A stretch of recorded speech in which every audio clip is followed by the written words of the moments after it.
Sir, Lok Sabha चुनाव के दौरान हमने देखा पवन सिंह का असर। बंगाल चुनाव में खैर उन्होंने प्रचार नहीं किया, लेकिन काफ़ी क्षेत्रों में ये पवन सिंह का असर दिखा है। सोशल मीडिया पर एक वीडियो वायरल है जिसमें युवा खुलकर कह रहा है कि पवन भैया बीजेपी में है इसलिए वोट बीजेपी को। सवाल ये उठ रहा है कि जब पार्टी उनकी पॉपुलैरिटी से वोट लेती है तो बदले में उन्हें क्या देती है। आसनसोल टिकट विवाद से लेकर अब तक बीजेपी नेताओं ने कई बड़े संकेत दिए, लेकिन राज्यसभा के दौरान भी चर्चा हुई कि उनको राज्यसभा भेजा जा सकता है। अभी तक फिलहाल कोई बड़ी जिम्मेदारी उनको नहीं दी गई है। तो अब जो बिहार में 3 एमएलसी सीटों को लेकर जिस तरह से चर्चा हो रही है कि ये भाजपा के खेमे में जा सकती है, तो क्या बीजेपी इस बार पवन सिंह को मौका देगी या फिर एक बार फिर से प्रॉमिसेस सिर्फ बयान बनकर रह जाएंगे? देखिए, शाहाबाद बीजेपी के लिए कमजोर कड़ी साबित हुई और खासकर एनडीए के लिए। लोकसभा चुनाव में आपने देखा कि किस तरह से अगर 9 सीटें इंडिया गठबंधन को मिली, एक तो पप्पू यादव हैं, पूर्णिया जीते, किशनगंज की बात अगर हम लोग छोड़ दें तो बाकी जो सीटें ये जीते हैं वो मगध और शाहाबाद की सीटें इंडिया गठबंधन जीतने में कामयाब रह गई। शाहाबाद इनकी कमजोर कड़ी है और चूंकि ये राजपूत जाति से पवन सिंह आते हैं और शाहाबाद से आते हैं, तो पवन सिंह को संतुष्ट करने की कोशिश तो की जाएगी। बिल्कुल आसनसोल का टिकट दिया गया था, बाद में वो कैसे निर्दलीय लड़े, खुद भी हार गए और उपेंद्र कुशवाहा जी को भी नहीं जीतने में मदद कर पाए। तो लेकिन फिर भी बीजेपी इनको साधे रखना चाहती है, क्योंकि अभी आर.के. सिंह खुद नाराज हैं, वहां से आरा से जो सांसद थे राजपूत जाति से आते हैं। और जो 3 एमएलसी का सीट दिया जा रहा है बीजेपी के खाते में आएगी। एक तो दीपक प्रकाश ले लेंगे 4 में, अगर 4 सीटें आती हैं तो उसमें एक राजपूत जाति के हिस्से में एक सीट है।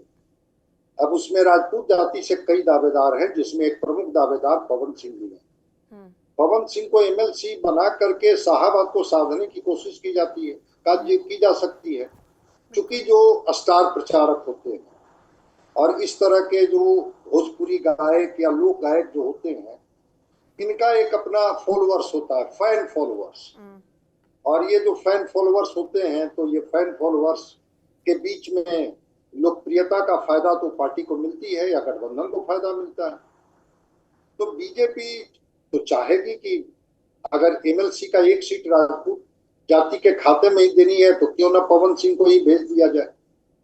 लेकिन फिर उसके कई होते हैं कि किस क्षेत्र से, क्या शाहाबाद से ही दे दिया जाए या किसी और क्षेत्र से दिया जाए, क्योंकि अलग अलग क्षेत्र से अलग अलग जाति, क्षेत्र और जाति, ये 2 चीज राजनीति में बड़ा मायने रखता है और खास करके बिहार की राजनीति में।